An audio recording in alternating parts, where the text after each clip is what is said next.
সরাসরি শুনে নেব ধর্মতলার ধর্ণা মঞ্চে কি বলছেন মমতা বন্দ্যোপাধ্যায়। ভিতুর দল, কাপুরুষের দল, মানুষ আসছে না, মানুষের সমর্থন নেই। তৃণমূল কংগ্রেস কমিউনিকেটের ভোটারদের কাছে এসছে লিফলেট বের করতে। বলাই তড়ি দিয়ে বলা উচিত তোদের, ধরো ওদের, কেউ ছাড়বেন না কোনো এলাকায়। যখনই দেখবেন ধরবেন ভোট চলবে, ভোট চোর, ভোট ডাকাত, একদম ছাড়বেন না এদের। লক্ষ লক্ষ চলবে সরকার লোকেরা এইভাবে মুম্বইয়ে মেরে অন্য লোকের নামে দোষ দেয় আর এনআইএ ঢোকায়, এইভাবেই চুরি করে আর অন্য লোকেদের ডাকাত বলে ইডিকে ঢোকায়, সিবিআই কে ঢোকায়। এরা হাইড অ্যান্ড সিক গেম খেলে। ওরা জানে না যারা তৃণমূল কংগ্রেস করে আর সাধারণ মানুষ অনেক বেশি সংবেদনশীল, তাই বলে এ নয় যে তারা ধৈর্যের সীমা ছাড়িয়ে যাবে। অন্যায় কিছু করলে তাকে ফোর্স করতে হয়, এটা রামকৃষ্ণ পরমহংসদেব বলেছে। কোথায় তারা সাহস আছে? এখন মুখের কথা পালিয়েছে নিশ্চয়ই। দেখুন ধরা পড়েছে, আমাদের লোকেরাই ধরেছে, পালিয়েছে। পলায়ন্তি চোর ডাকাত, পলায়ন্তি চোর ডাকাত, হাতে নাতে ধরুন, লক্ষ্য রাখুন। উত্তর ২৪ পরগনায় বিএলওদের নিয়ে বিজেপি নেতার বিতর্কিত মন্তব্যের জল গড়ালো থানা পর্যন্ত। নিরাপত্তা চেয়ে বনগাঁ পুলিশের দ্বারস্থ হলেন বিএলওদের একাংশ। শুক্রবার বিএলওদের মেরে পুলিশকে দেওয়ার দাওয়াই দেন বিজেপি নেতা দেবদাস মণ্ডল। থানায় মাস পিটিশন দেন বনগাঁ মহকুমার ১৫ জন বিএলও। বেছে বেছে হিন্দুদের নাম কেটে দিয়েছে, বুকের কলার ধরে বেঁধে মেরে থানায় দিয়ে দিন। শুক্রবার বনগাঁয় বিজেপির পরিবর্তন যাত্রার মঞ্চ থেকে বিএলওদের একাংশকে মেরে পুলিশে দিয়ে দেওয়ার হুঁশিয়ারি দিলেন বিজেপি নেতা ও কাউন্সিলর দেবদাস মণ্ডল। পাল্টা তার বিরুদ্ধে বনগাঁ থানায় মাস পিটিশন দিলেন বনগাঁ মহকুমার ১৫ জন বিএলও। অভিযোগপত্রে তারা লিখেছেন, শুক্রবার বনগাঁ পুরসভার ৭ নম্বর ওয়ার্ডের কাউন্সিলর দেবদাস মণ্ডল বিএলওদের টানতে টানতে থানায় নিয়ে যাওয়ার হুমকি দিয়েছেন। বিএলওদের বিরুদ্ধে ইচ্ছাকৃতভাবে ভোটারদের নাম বাদ দেওয়ার যে অভিযোগ তুলেছেন বিজেপি কাউন্সিলর, তা সম্পূর্ণ মিথ্যে এবং ভিত্তিহীন। বিএলওরা তার হুমকিতে ভীত এবং সন্ত্রস্ত হয়ে পুলিশের কাছে নিরাপত্তা চাইছেন। বিএলওদের উপর যাতে কোনো আক্রমণ না হয় তা নিশ্চিত করতে নিরাপত্তা দিক পুলিশ। আমরা সততার সঙ্গে পুরো কাজটা করেছি, এখানে কোনো রকম পক্ষপাতিত্ব বা কিছু করিনি। রাজনৈতিক হুমকির পরে আমরা নিরাপত্তাহীনতায় ভুগছি। ওনারা যেভাবে প্রকাশ্যে এইভাবে আমাদের নামে বিএলওদের নামে বললেন, সেক্ষেত্রে আমরা খুব মানে ভীষণভাবে দুঃখিত যে এইভাবে বিএলওরা এত পরিশ্রম করে তাদের পারিশ্রমিকও ঠিকঠাক পায়নি, তো সেই বিএলওদেরকেই এইভাবে হ্যারাস করা হচ্ছে। যদিও নিজের অবস্থানে অনড় থেকে বিএলওদের একাংশের বিরুদ্ধে দুর্নীতির অভিযোগ তুলেছেন বিজেপি কাউন্সিলর। এসব বিএলওরা যারা এইসব দুর্নীতি করেছে, যারা আমার কাছে রেকর্ডিং আছে বিএলওর, আমি এভিডেন্স ছাড়া কথা বলি না, বিএলওদের অডিও আছে যে তারা কি বলছে, কার নাম কাটতে হবে কার নাম রাখতে হবে, তা কারা করেছে? বিএলওরাই করেছে। ওনারাই ১৫ জন ঝাঁপিয়ে আসলেন কেন? কার নির্দেশে আসলেন? আমি ব্যক্তিগত কোনো বিএলওর উদ্দেশ্য বলিনি। তারা কিন্তু সততার সঙ্গে নিষ্ঠার সঙ্গে কাজটা করেছেন, কিন্তু করার পরে এখন যদি এইভাবে বিরোধীরা যে চক্রান্ত করে সেই তাদের দায়ভারটা এবার চাপিয়ে দিচ্ছেন আমাদের সাধারণ শিক্ষকদের উপর, এটা আমরা মেনে নিতে পারছি না। ভোট প্রস্তুতি খতিয়ে দেখতে রবিবার পশ্চিমবঙ্গে এসেছে নির্বাচন কমিশনের ফুল বেঞ্চ। অন্যদিকে ভোটারদের নাম বাদের প্রতিবাদে ধর্মতলায় ধর্নায় বসেছেন মুখ্যমন্ত্রী মমতা বন্দ্যোপাধ্যায়। এই আবহে বিজেপি কাউন্সিলরের মন্তব্য ঘিরে বিতর্ক তৈরি হল বনগাঁয়। শোভনন পালের রিপোর্ট, এবিপি আনন্দ, উত্তর ২৪ পরগনা।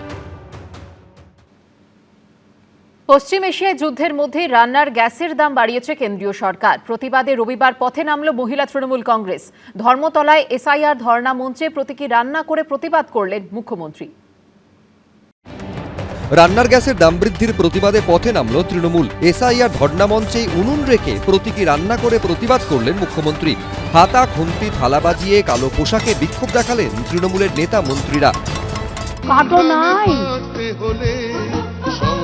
কেরোসিনও নাই, গ্যাসে সব গ্যাস বেলুনে চলে গেছে, তো মানুষ খাবে কি? তাই সেই মাটির উনুন ফিরে এসছে।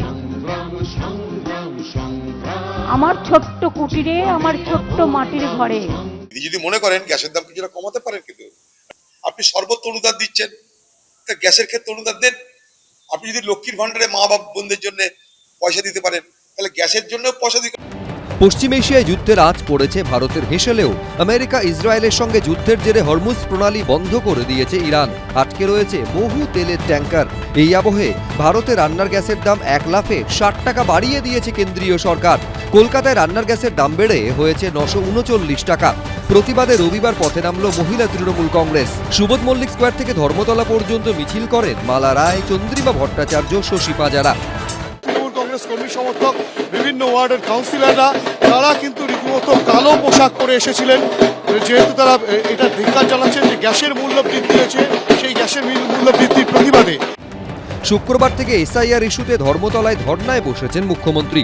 সুবোধ মল্লিক স্কোয়ার থেকে মিছিল করে সেই ধর্না মঞ্চে পৌঁছন চন্দ্রিমা ভট্টাচার্যরা। মঞ্চে প্রতীকী রান্না করে প্রতিবাদ করেন মুখ্যমন্ত্রী। এই বাসনে তো রান্না থাকার কথা, কিন্তু রান্না করব কি করে? গ্যাসের দাম কোন জায়গায় এখন 1000 টাকা। ভারতীয় জনতা পার্টি কেন্দ্র সরকার করেছে। এত মিথ্যা কথা বলে এবং নিজের ভ্যাটটাকে না কমিয়ে সেটাকে যদি মানুষকে ভুল বুঝিয়ে নিয়ে যাওয়া যায়, আমি প্রত্যেককে অনুরোধ করব যে আগে মুখ্যমন্ত্রীকে বলুন, তৃণমূল সরকারকে বলুন, আগে নিজেদের ভ্যাটটাকে কমাক, তারপরে উনি কথা বলবেন। এদিন হুগলির চুঁচুড়ায় রাস্তায় উনুন জ্বালিয়ে প্রতীকী প্রতিবাদ করে তৃণমূল। গ্যাসের দাম বৃদ্ধির প্রতিবাদে রবিবার পথে নামে প্রদেশ কংগ্রেসও। হাঁড়ি গ্যাস সিলিন্ডার নিয়ে শিয়ালদায় মিছিল করেন কংগ্রেসের নেতাকর্মীরা। হিন্দোল দে, অর্ণব মুখোপাধ্যায়, আবির দত্ত, এবিপি আনন্দ। রাজ্যের হিন্দি, উর্দু ও সাঁওতালি ভাষার স্কুলগুলিতে প্রয়োজনীয় সংখ্যক শিক্ষক ও শিক্ষাকর্মী নিয়োগ হচ্ছে না। 2011 সালের পর থেকে হিন্দি ও উর্দু মাধ্যমের স্কুলগুলিতে নিয়োগ কার্যত বন্ধ রয়েছে। সাংবাদিক বৈঠক করে অভিযোগ তুলে দ্রুত শিক্ষক ও শিক্ষাকর্মী নিয়োগের দাবি জানালো হিন্দি, উর্দু, সাঁওতালি কোঅর্ডিনেশন কমিটি। সংগঠনের অভিযোগ, 2024 সালে লোকসভা ভোটের আগে রাজ্য সরকারের তরফে 200টি চুক্তিভিত্তিক পদে নিয়োগের আশ্বাস দেওয়া হয়েছিল, কিন্তু সেটা খাতা কলমেই রয়ে গেছে, বাস্তবায়িত হয়নি। রোস্টার অনুযায়ী কতগুলো পয়েন্ট আছে, 1 নম্বর পোস্ট, 4 নম্বর পোস্ট, 7 নম্বর, সব কিন্তু রিজার্ভ ফর এসসি। 4 হয়ে গেল এসটি, 9 হয়ে গেল ওবিসি, 12 হয়ে গেল পিএইচ। এগুলো ব্যাপারটা থাকে। আমাদের কমিউনিটি, বিশেষ করে যারা উর্দু মিডিয়ামে যারা কমিউনিটি, তারা কিন্তু শিক্ষা জগতে খুবই পিছিয়ে ছিল। এখন ইদানি কিছুটা একটা আসছে। প্রত্যেক ঘরে আপনি দেখবেন একটা মাধ্যমিক পাস ছেলে কি মেয়ে পাবেন, তার বেশি উচ্চ মাধ্যমিকও পেতে পারেন। 68,585, স্যাংশন পোস্ট 1268, কাজ করছে মাত্র 541, ভ্যাকেন্ট পোস্ট 727। কিন্তু যদি আজকে ডেটে দেখবেন হয়তো 1000 পৌঁছে গেছে। আপনাকে এমন স্কুল নাম বলে দিতে পারি, with name I am placing, Chapdani Urdu girls high school, 267টা মেয়ে, একজনও শিক্ষক নেই, মাত্র একটা গ্রুপ ডি মুস্তাক সেখানে কাজ করে। আমি যেখানে থাকি কামাহাটি হাই স্কুল, 1468 ছেলে মেয়ে পড়াশোনা করে। ওইখানে 32টা স্যাংশন পোস্ট, মাত্র একজন শিক্ষক, একটা ক্লার্ক, একটা গ্রুপ ডি, 3টে পারা টিচার। এই নিয়ে স্কুলগুলো চলছে। বিভিন্ন অনেক চেষ্টা করলাম, আমরা সিএমকে দিলাম, এডুকেশন মিনিস্টারকে দিলাম, মাইনরিটি কমিশনকে দিলাম, উর্দু একাডেমিকে দিলাম, কোনো কিছু হয়নি। এবিপি আনন্দ, এগিয়ে থাকে, এগিয়ে রাখে।